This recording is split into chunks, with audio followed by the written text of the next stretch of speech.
ahead and begin. One, thank you all for coming today. We have a fantastic resource to introduce, and I've been showing the last 2 weeks, so forgive my enthusiasm.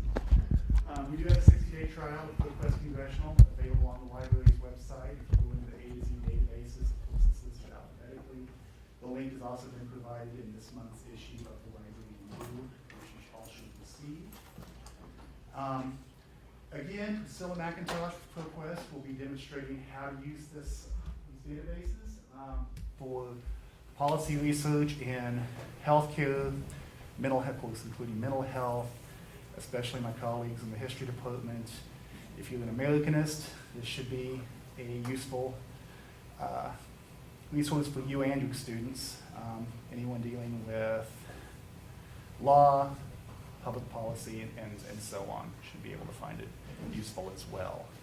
So again, with the trials for 60 days, we're still looking for faculty and students willing to test it and provide us with feedback. So if you are interested or know of someone who is, please have them contact me. With that, I will turn it over to Priscilla. Okay, thanks, Brian. Thank you all for coming. I really appreciate it. By way of background, just a little bit about me. I've been working with these congressional collections for the last 17 years. The companies have changed along the way, but the collections have stayed the same. So I've been doing this for quite a while, and prior to that, I was a social sciences librarian at Kenyon College in Ohio. So just a little bit of background of where I come from and my familiarity with these. So as Brian said, you're having a trial to ProQuest Congressional, and essentially this is the all-in-one place resource for congressional material. We have digitized and indexed every congressional publication, congressional record, hearings, committee prints, the serial set, all of it from the very beginning, 1789, up to the present, and continue to update and keep it up to date. So you're really looking at a complete resource for congressional research of any type, historical or current day. And so I'm going to show you a number of different searches and examples today of the wide variety of breadth of material that's in here. Brian alluded to this. You know, people tend to think of congressional material for history and for political science, and those are really obvious and, of course, very useful things that you can do in here. But there's also lots of other applications in areas people don't readily think of when they think of government information. But when you think about Congress, it's involved and got its hand in everything. So there's lots of resources in areas that you might not think of. You can find things on archaeology in here. You can find things on environmental issues. You can find things on healthcare. So really anything where Congress legislation may have touched society, you're going to find material in ProQuest Congressional. So it's a true interdisciplinary resource in addition to being a really valuable historical primary source materials. So that's kind of what I'm going to show you and what we're going to do today. As Brian mentioned, we're having a trial, and I do want to actually back up. This is the main screen when you get into the trial, but I want to show you something about the trial page just because it might confuse you the first time you go in. So when you follow the trial link, you will be presented with this list. And what's good about this is it breaks down all of the different components of congressional that you're having a trial to. So the base material, the congressional record, the hearings, and so on. But you're kind of looking at it and thinking, do I have to search each of these individually? The answer is no. So I just want to point out, you just click on any of these links. It's useful if you want to see the descriptions, but essentially just click on any of these, and you're in ProQuest Congressional, and you're having a trial to the complete suite with all of the materials that I'm showing you. So it's kind of a logistical thing of the way the trial is set up that I thought might be a point of confusion, so I just wanted to clarify that. Just follow any of the links, and when you come in, you're searching all of it. So this is the main interface to ProQuest Congressional, and there's lots of different ways from very basic, coming in and just popping in your keywords searching, to much more sophisticated and specific type searching that you can do based on the indexing that we've done. So there's lots of different things you can do, but say, for example, let's just start with something that I know at least one person in the room was interested in, which is you want to research the Comstock Act. And you can simply start, and you'll notice while I'm doing that immediately it's coming up with some suggested, from our indexing, suggested searching. So I'm going to go ahead and just select that. And for those that aren't familiar with the Comstock Act, which honestly I wasn't at the tip of my tongue when Brian suggested this as something that might be of interest. This is the 1873 law that prohibited dissemination of obscene, pornographic, et cetera, other materials. So in any event, I typed that in. Presumably if you're researching it, you know a little bit more about it than I did at the beginning. But in any event, here we are with our 68 results. And you can see they come up by relevance by default, but you can also resort them various ways, and we'll kind of go into that. But even as you look directly at these, the first thing we have is a CRS report. And I don't know if you're all familiar with CRS reports, but this is really one invaluable tool that's in here. They're Congressional Research Service reports. So Congressional Research Service is a part of Library of Congress. So essentially they're Congress's library. So they'll do research on any topic that any member of Congress is interested in finding out more about, getting educated about, getting background for a piece of legislation or other things, and they'll prepare these reports. And they're lovely, particularly from an undergraduate point of view, but also from graduate as well, because they give you a concise kind of overview of the topic, but also lead you then to many other resources as well. So here's an example of one of those here, which is advertising prohibitions under the Comstock Act, and giving you the section of the U.S. Code that applies. There are full text to everything here, but I do want to briefly just show you that everything is indexed. So you're going to find a short summary, subject terms, and so on for every one of these records. And then, of course, the full text PDF is there as well.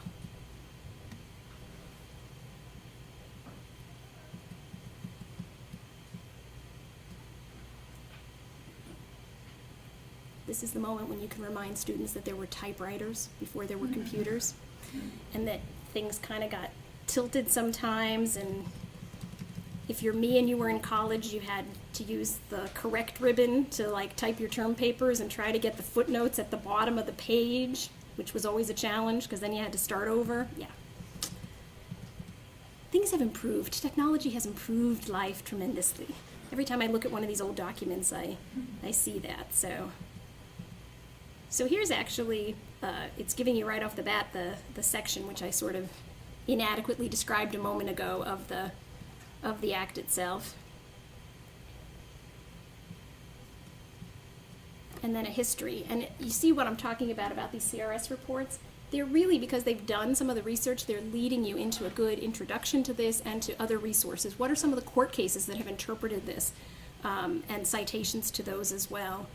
And kind of a general overview and in-depth look at the whole process. But there were a few other things here too. This, I guess, again, my lack of familiarity with this before I started preparing was Comstock Act still on the books. I thought, really? Really? Now this is from 1996, but here it is from the Congressional Record. And you can go ahead. This is, when you're looking at the Congressional Record, it's really helpful to have the indexing because it gives you a lot of information summarized right there for you. And this is the actual section that it's taking you to right in the document and showing you, it was Pat Schroeder from Colorado who was speaking and talking about, on the floor of the House, gave a 5-minute talk about something she was hoping we could correct that's been wrong. And she goes into the whole history of this was the past century, a man named Mr. Comstock, et cetera, et cetera.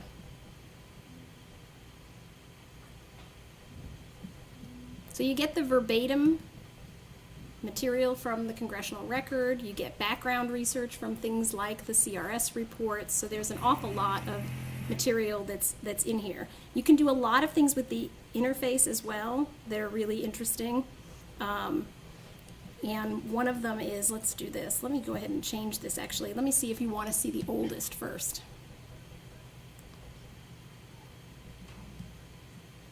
And I looked back, and there we are, Congressional Record, January 5th, 1886. Show you something a little bit older than what we've seen thus far, so you can kind of see the things that were discussed.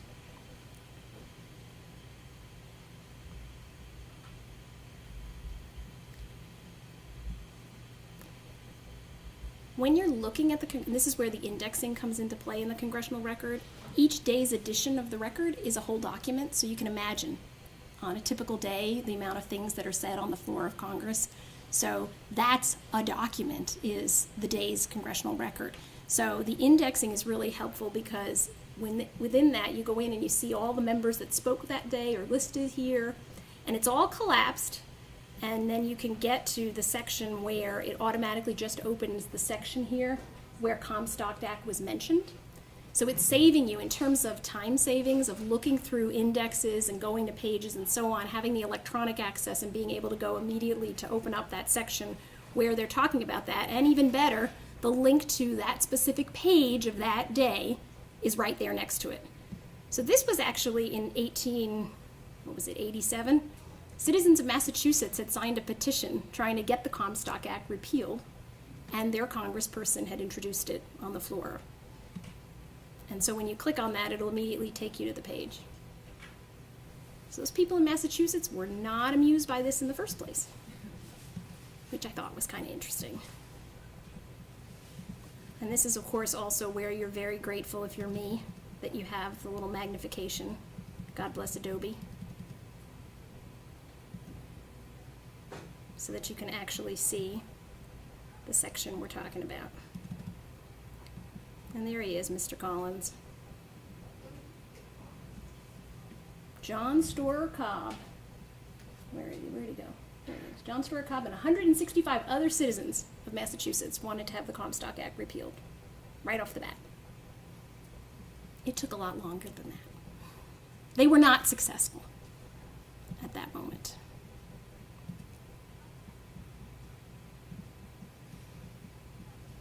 So that's an example of, I come in and I type in and I want to do my search. And I'll tell you, when you go and do a search from this basic screen here, it is searching not only the indexing, but it's searching the full text of all the documents that are in here. So that's something to keep in mind when you're doing that. And that's where some of the other options for searching can be very helpful, because one of the things that, the beauty of this is it's all here, right? It's a complete resource. There's every congressional publication here. The other thing is you got to manage that, right, in terms of the amount of resources and do that. So there are some other ways that you can search in here that I wanted to point out. The advanced search form is a very useful thing to know about. By default, first of all, it's only going to search the indexing, not the full text. Searching the full text is great when you're looking for something very obscure, but if you're looking for kind of to approach something from a broader base, knowing that you can just come here and search just the index is a helpful starting point in terms of that. So. Say, for example, I'm interested in U.S.-Cuban relations.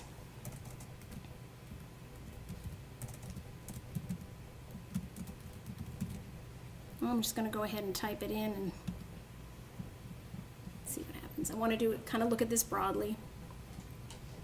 And I've got 48 results. Trust me, if I had done that on the basic screen, you'd get thousands because of the way it looks at that. So.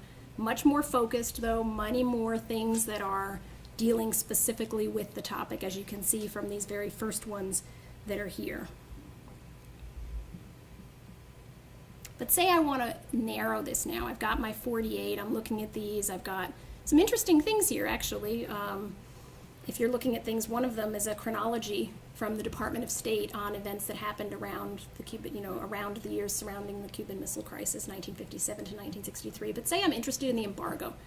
I want to see about that time period. You can go in and search any term you want, and then click this little button here, search within results, and it's going to let you do a search within the 48 that you're looking at and manage your results that way. So you can there's a lot of powerful things you can do in terms of the interface to narrow the search to make sure you're getting what it is that you exactly want to find. And again, if I want to then look and say, okay, relevance is great, but I want to see what's the first one that mentions embargo.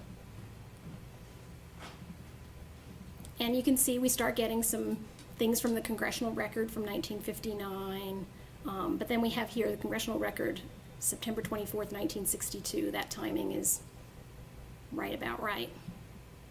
And again, having the indexing, scrolling through these names, you get to see the different things that are here, and you can see your terms are mentioned, but here's embargo.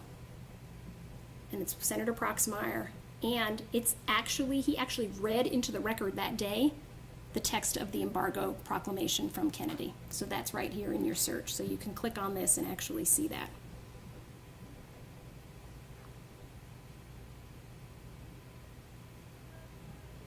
When it wants to load.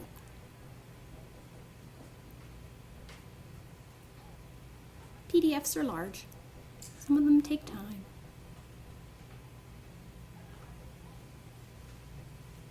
The ability to get into spots in the congressional record is one of the most powerful things in this, because if you've ever used the print indexes and tried to use the print congressional record, you can appreciate that this is a much nicer and much quicker way to get to this material, even if you have to wait a minute for your PDF.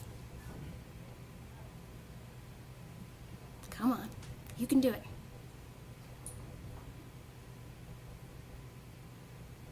Does anybody have questions so far while we're waiting?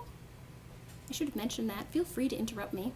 I have many more aspects of this to show you, but I kind of wanted to start with some of these historical topics so you can appreciate the breadth of history that is in here in terms of women's history, in terms of diplomatic history, all of those things, because again, Congress covers and has had their hands involved in everything.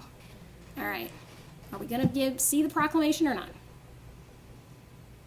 It's so close. I have a question. Does Yes. it go back to the beginning of the Congress?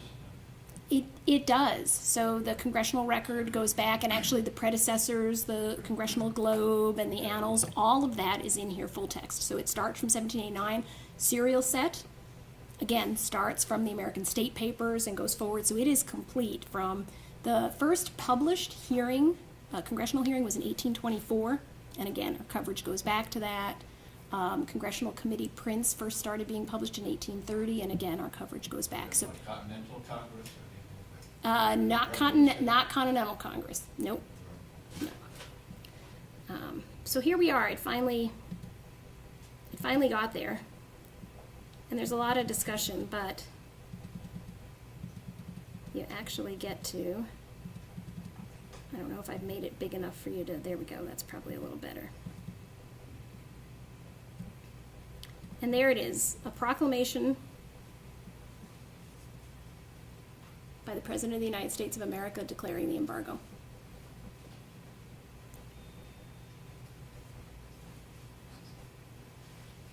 So there's lots of things that get included, and this is something too to think about. There's lots of things that end up in the congressional record that you wouldn't necessarily, it's not that it was required to be here, it's that this particular person thought it was worthwhile to read it in. So, again, and the full text is there. You can download and save them, et cetera, et cetera, et cetera. So that's kind of some different historical topics. I kind of want to move on to a little bit different topic just to give you an idea of the breadth of stuff that's in here. Brian had mentioned that there are a number of students that are interested in Native American topics, and certainly that's an area where there's just tons of material in congressional publications. Obviously, the government was involved in lots of interactions between the government and Native American tribes. So you can pretty much pick almost any topic that you can imagine. I have to look while I type because otherwise I'm no good. But say I want to look at the Indian Reorganization Act, which is essentially 1934, kind of the Indian New Deal, where there was really a shift in terms of the government trying to, move away from assimilation and give a little more respect to territorial and Indian culture. So in any event, if you search on something like the Indian Reorganization Act, you get 3,999 things, just to give you an idea of the amount of material that's here when you just do that from the basic search, which again is searching all the indexing and the full text as well. So quite a number of things that you would find in here.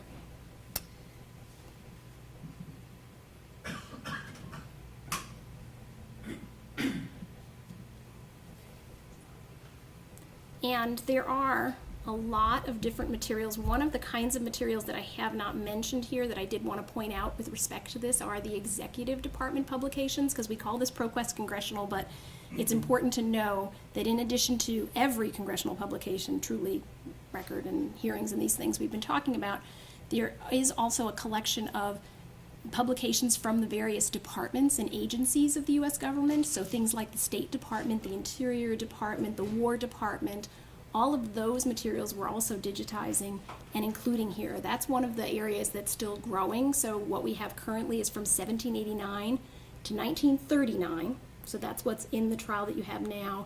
In November, 1940 to 45 will be coming out as well. The first part of that. So actually in the middle of your trial, I don't know exactly which date in November, it's always kind of a mystery.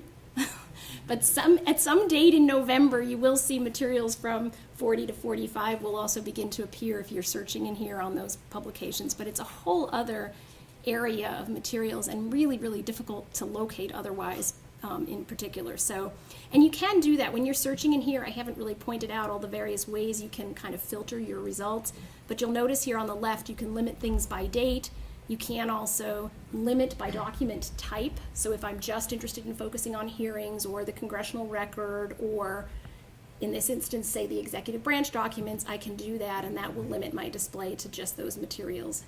And I'm going to do that here just so you can see some of the things that come up here with this.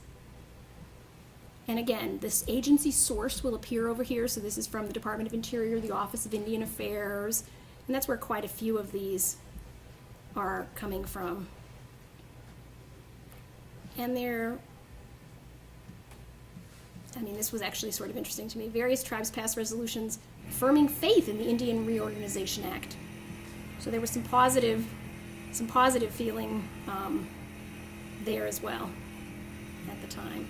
And again, all of these are full text. Everything that's in here is full text. I'm not even going to try to click on the 18 megabytes right now. I learned my lesson from the last one. So you do have to have a little patience because they're quite lengthy documents. Here we go. Let's do a 2 megabyte. That's better.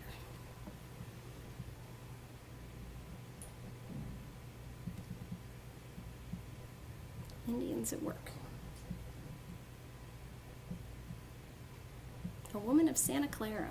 Can you see that? Or do I need to maybe make that a little bit bigger?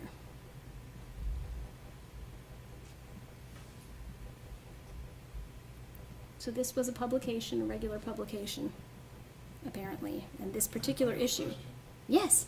Were they just the executive documents that only go up to 1939, or? That's correct. That's correct, because The congressional ones? congressional ones go up to the present, Okay. 2016. Yep. The only other exception would be the daily congressional record is there, and that's current. The bound, kind of permanent edition of the congressional record, because the government index is, we have to wait for them to index it before we can add those. That goes up through 2005 because that's how far behind they are on the indexing. So as soon as when they index another, multiple years of that, we'll then add that. So that will continue to grow. But the daily congressional record is there to the present, and all of the reports and documents that are part of the serial set, the hearings, all of that are there. In fact, even with hearings, you'll sometimes see things that are labeled pre-published hearings, because we find out about the hearings as soon as they're held, and we will create an index record for them. The actual publication of the hearing depends on the committee and when they decide to publish it, and there's wide variety. They don't even ever have to, technically. So a lot of times there is a lag, and so you may see a record with a pre-publication record, a fairly recent hearing that does not have the full text. That's the reason why we create the index record. So if you're researching, you know it exists. And if there are, sometimes you'll see links to transcripts. We do get transcripts of the oral testimony. So if there was a news service that did oral transcripts, we'll have those. But as far as the full, complete hearing, we have to wait for it to be published by the committee, which is up to them. A lot of them are very good, and they come very quickly, but you will find exceptions, so that's something to note as far as the current material goes. There was something else I was going to tell you about that. It'll come back to me. I've lost the thought. Middle-aged brain. Okay, so... But the executive documents, the reason that they're not up to date, that is the most recent thing we've begun digitizing, and we had originally done them, a lot of these materials we had originally published on microfiche, so up to 1932 on the executive documents we had, but now from 1933 forward, we're actually going out and locating print copies and the whole process at multiple libraries around the country and sourcing them and then indexing and digitizing. So we still have a ways to go, but the plan with those is to go up to at least the 1970s. That's kind of the long-term vision of that, because they're really not accessible anywhere else, and not indexed anywhere else. So, but as you can imagine, when you start getting into the 30s, I mean, once we hit the New Deal, the amount of material to digitize becomes immense, but of course so also does importance and interest in it as well. So we are going to continue to move forward. So. On So- that note, Priscilla, I Yes. just have a question for you, Professor. You know, if you've worked with researchers in the past with some of these documents, how difficult was it for you to teach them to find this information with the print collections? You mentioned microfiche. Any comments or feedback there? No? Anyone? You, Brian? Well, one of the issues we do have is when students attempt to locate information, it's really selective. They're coming and wanting to find an actual physical copy. We may not have it, so then I have to tune them into, especially anything before 94, I have to point them to HathiTrust to try to locate it, you know, through ILL. So it can be time consuming. It is. Thanks. Yeah. So I'm kind of want to give you a few more examples of things and show you a few more things you can do here in addition in terms of searching. Say I want to know about small businesses and taxes. You know, what's the impact of taxes on small business formation? Is there an impact? Is there anything that I'm going to find related to this? If you put quotes around something, it will find the phrase. Otherwise, by default, it's putting an and between these terms. So if you're looking for a phrase like small business formation, you definitely want to put that in quotes up on this front screen, because that, again, we're searching the indexing, the full text. It's another way to be more specific in your search. So I want to make sure as you're doing the trial that you're familiar with some of these things. And you can also use, I mean, and is by default going to be what's in between two phrases there, but you can also put Boolean operators if you're familiar with them and want to use them. You can to be more specific in your search. But again, people don't necessarily think of government information in business, but clearly they're obviously, taxes is a huge part of what the government does, so you're going to find lots of things that on topics like this as well if you're interested in looking at things like that. And again, you're going to get lots of things. I mean, here you've got examples of congressional record debate, which, again, when you're looking at this list, you need to, for congressional record, you need to click on the citation abstract to really see where your terms are mentioned, and that's, again, because each day's issue is the whole document. But for things like the hearings, it's really easy to kind of see from the title what things are about. And there's an example of a hearing on tax policy stimulating capital formation, lots of other things as well. And again, you can navigate to specific things if you want to see CRS reports. Are there any of these? Maybe I'm not familiar with this topic and I want to get some background, some initial background. Those CRS reports are really, really helpful for kind of getting an overview and a familiarity with the topic and as a starting point to other things. So I can't underestimate those. And those are not something that was ever part of the government depository program, so they're not something that most libraries ever had in print. There's something that was, you had to, in order to get a copy of them for a library, you had to write to your congressperson to ask them to get a copy for you, and still, even today, they're not officially published anywhere. We get them because we work at the House and the Senate and with Congress all the time, and we make it a point to get all of these, but they're really kind of a fugitive sort of thing. They're not the easiest thing in the world to find, particularly historically. So that's something to keep in mind, but there's lots of things. You know, small business tax benefits, current law and main arguments for and against, and so on. So you can just see that there's lots of different topics that you can use. And I also want to point out, as we're looking at this, we tend to think of, you know, it's U.S. congressional information, but there's lots of material on other countries and other things here too. And this is just an example. Here's a CRS report on Russia's uncertain economic future.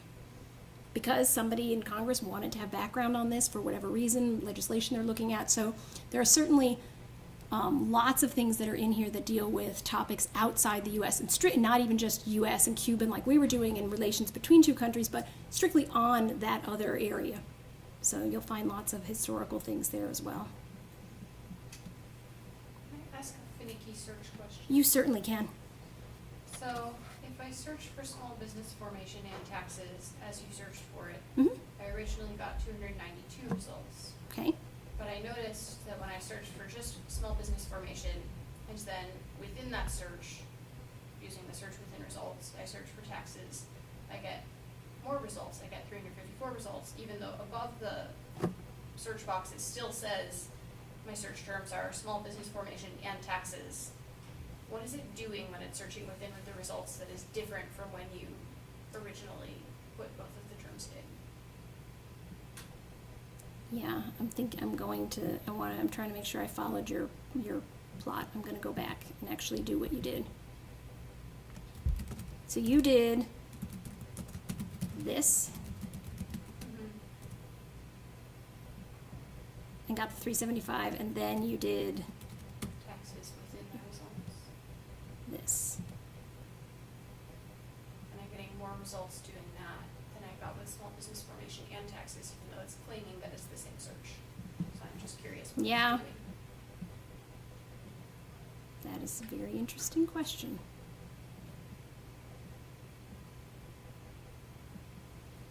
And I'm thinking about it. I might have to get back to you about that. Because it's not real evident to me why it did that either. Let me think about this. What am I not? And it didn't really. Did you get the same? Did you get the 354? Did you get the same results that I did? I got 354 for searching for taxes. Within the after doing 377. search, Right. as opposed to the 200 Right. whatever from searching for small business formation Yep. and taxes. Yeah. I'm gonna try one other thing here just to see.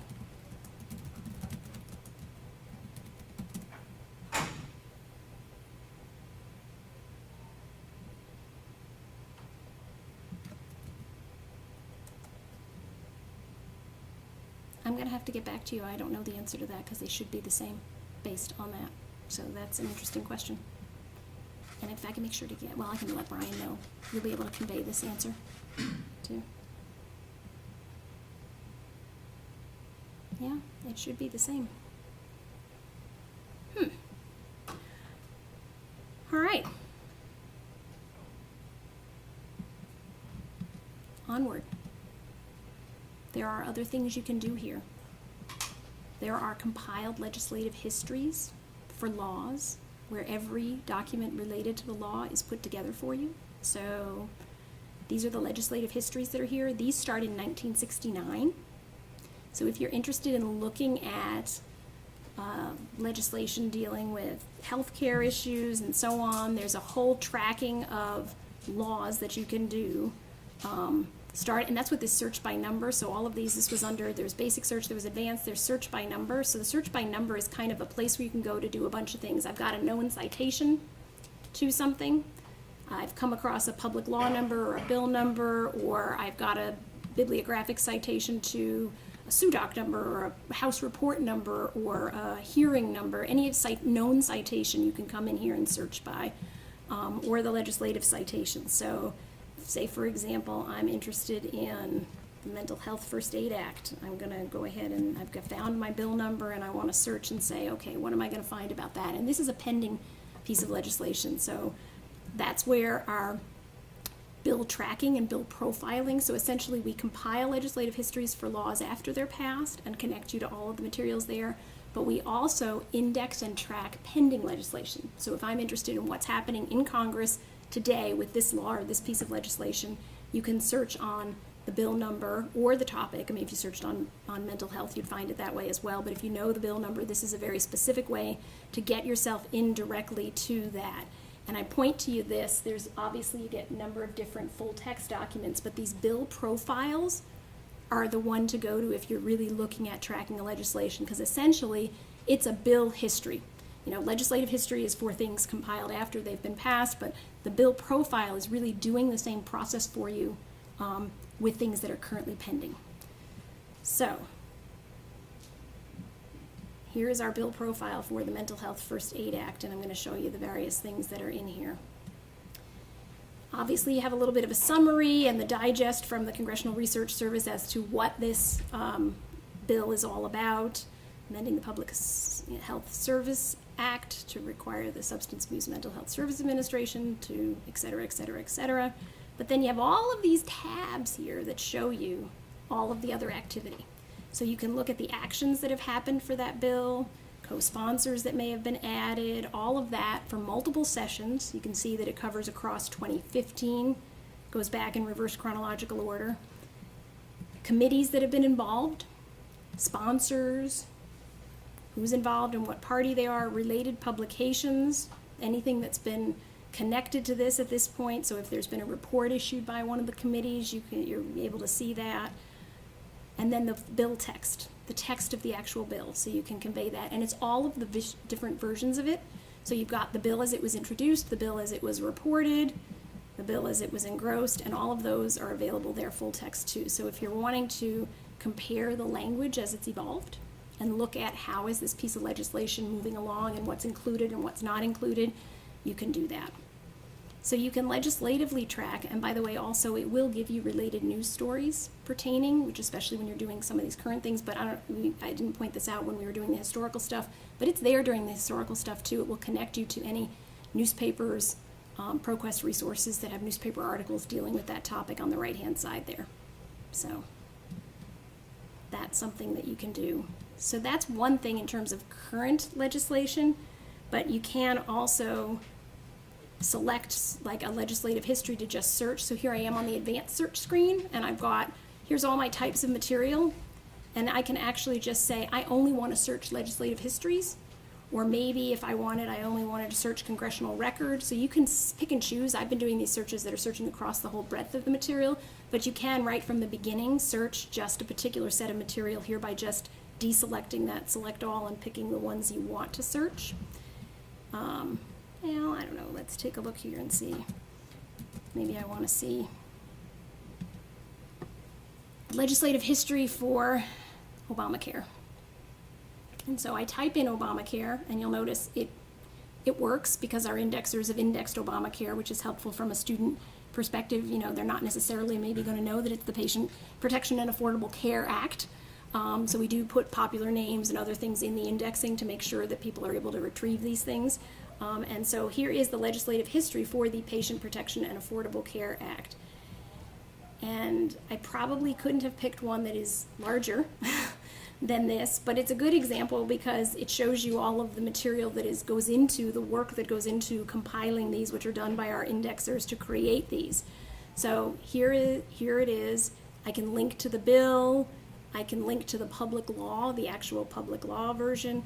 I can see all of the related bills that preceded it or the final one, and all of those are links as well. So again, going back to if I wanted to see how it evolved over time to where we ended up. And then there's this. God bless the indexers. Indexing's a calling. It's got to be a calling. Because there's this lovely summary that lays out all of the provisions that are included here and kind of gives you a roadmap to the law itself. And I think these are just immensely helpful, especially for people who may not be sophisticated legislative researchers. It's really helping you to kind of get to what are all the elements that are included. And of course, this one is quite lengthy because this was a huge law. But in other instances, you might find things that are a little less so. But then you get down to here are the actual materials, the debates. Every single one of these is then linked. So if I want to see every time this was discussed on the floor of the House or the Senate, if I want to see every hearing that was held pertaining to it and go look at it, I can do that. And again, as I'm looking at this screen, it's giving me a little bit of a summary of each of these things so that you can see them, but you get a real sense of the breadth of stuff that is included in here. And the fact that it's all there for you really makes it easy to see that. And let me show you one of these hearings because we haven't really looked at a hearing record. But it gives you detail by detail for each witness, kind of their affiliations and so on. And so you can search on these things too. So for example, you're interested in a particular person. Have they ever testified before Congress? In a hearing, you can search on the person's name. Any of these elements that are included in the indexing are things that you can actually do a search on as well. But it's also nice when you're just trying to orient yourself to what happened in this particular hearing. It gives you, the indexing gives you a really good look at that. And then, of course, you always have the full text there to go take a look at. And all of these PDFs, by the way, also are smart PDFs, so you can do a find within them if you're looking for, to search for a particular term within that. Stopping financial abuse. Elder justice.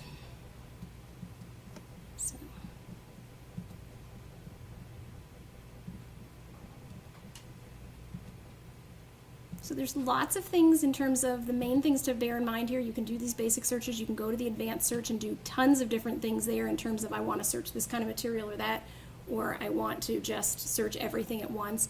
There are a couple of other little tabs here I just want to highlight to you. A lot of times you might not notice them, but there is member record information for all the members of Congress, as well as committee information. So if you want to search on a member of Congress, you can go ahead and look at their record. If I plug in Hillary Clinton, I can see from her time when she was a senator, and you have things like campaign finance reports, financial disclosure statements, etc. The member profile, like the bill profile, is a very useful thing to look at, get an overall picture of what a particular person has done. And it has links to the bills they've sponsored, the statements they've made on the floor, their votes, their campaign finance information, committees they've been on, all of that. And you can look at it by Congress. This was set up for when she was basically leaving, but if we go to, say, more of a time period, 2005 and 6, you can see as many times as she voted with her party, voted same as the majority, abstained or was not present, and so on. And then the individual votes themselves are there. So there's an awful lot of that kind of data as well that you can look at across time. One other thing, again, not sure if you ever look at regulations, but it is here and it's a huge amount of information and obviously a companion to looking at legislation, but the Federal Register and the Code of Federal Regulations are here, so if you're looking at things more currently than from the 1980s on, you can do that. And then there is some news and social media sites here, Washington Post, roll call, blog posts, tweets, anything related to that. If you want to see what the Washington Post had to say about Trump and Alicia Machado, you can go and search in Trump and Machado and you get all sorts of things. Lots of Washington Post articles, including editorials and different pieces. The U.S. ambassador to New Zealand tweeted about it, though. That was news to me. You never know what you're going to find. People tweet about everything. What did he say? David Hubner. Well, I didn't even know the name of the ambassador to New Zealand, so that was, I learned something there.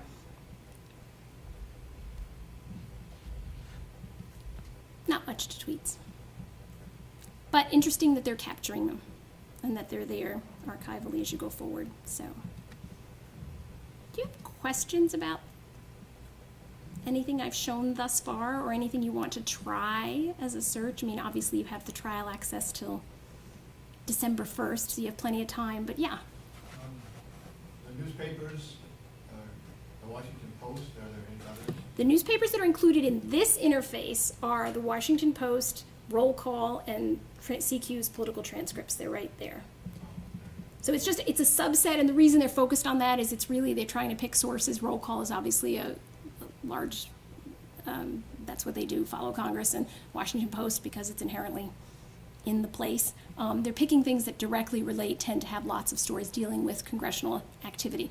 Obviously, ProQuest has lots of other historical newspapers. I'm not sure which of them you have. I don't know, maybe you or Jane, whether you know, or Jennifer or anybody knows which historical newspapers, ProQuest historical newspapers. No, we don't have historical. Anything, okay, or New York We Times. have access to New York Times and all of their archive via site license. Got it, okay. So I encourage everyone, get your account. Yes. Sorry, different company, but. No, yep. But yeah, that's what's included here, so, and it's not going to be, they're basically including stories Right. pertaining to the congressional material.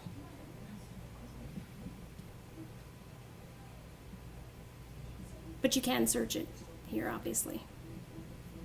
Go directly to that tab and see it. Other questions? Or things you would like to try besides the search question, which I'm going to get to the bottom of and get back to you about. Because there's something odd about that. And again, those are kind of the basic ways you can do it, the basic, the advanced, and then that number known searching if you've got a particular item, but you can generally just do it from there. Does one access this to the Forsyth Library site, or? Yes, Brian, what's the best way for them to get to the trial link? We put the trial link Dr. Bouvet in the newsletter that was just sent out yesterday.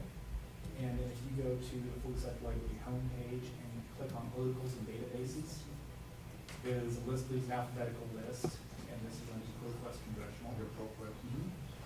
Well, let's do it, that'd be the best way for us to do it. That would be probably the quickest and the easiest, is to just go to the homepage and go to articles and databases. And they can do it just as easily as clicking. Just as easy as clicking. If they For are 60 days. For 60 days. How does that start? It's sort of on Saturday, October 1st. So they Yeah, ended November, December 1st. So we try again, let's so method students would have it in doing all of the projects. yeah, well, that's good timing, because That's- they have their topics and they should start research. And it's one thing to consider. And when I was a KU, Priscilla, I was playing with this, and you do not need to authenticate if you type in that if you're off campus, since this is a trial. Oh, yes, you do. Yes, I didn't. Okay, so the proxy has been applied The to proxy the trial has? link, yes. Okay, I'm glad you caught that. Oh, yes. I didn't have, when I was a KU, I didn't have to, unless. But you were on the VPN on this. Yeah. So No. I stand corrected. Don't If worry. they are off campus, they will have to authenticate as they would with any other databases, but that's a simple step for most. How big are test tations if it's not? We're not going to worry about that. Okay. As long as it's working, we want everybody to be able to access. And if for some reason the December 1st turns out to be like a crisis, if you have students who have started using this who still need another week or something, we're not going to leave a student hanging, okay? So I want you to feel comfortable having, I mean, the feeling was that December 1st would presumably most of the research It might be a good idea, like December, if we want to do that kind of thing through the finals weeks, December 15th might be that, that magical kind of date just to get through finals or something like that, but, it's a discussion you can have, especially David, if you've got people. Yeah. But I mean, I don't want, forget yeah. Their due date, but I think it was earlier, I see. because we're gonna read over Uh-huh. the drafts and so forth. Just want to make sure we don't, if you direct your students to using this, we realize it's a trial resource, we want to make sure, we want them to put it to good use and see whether it would be useful long-term, but we don't want to leave anybody in a crisis for their work either, so, for sure. Other questions? Yes? If we forget what we're doing, do you perhaps have a nice guide that will show us Yes. how to search it?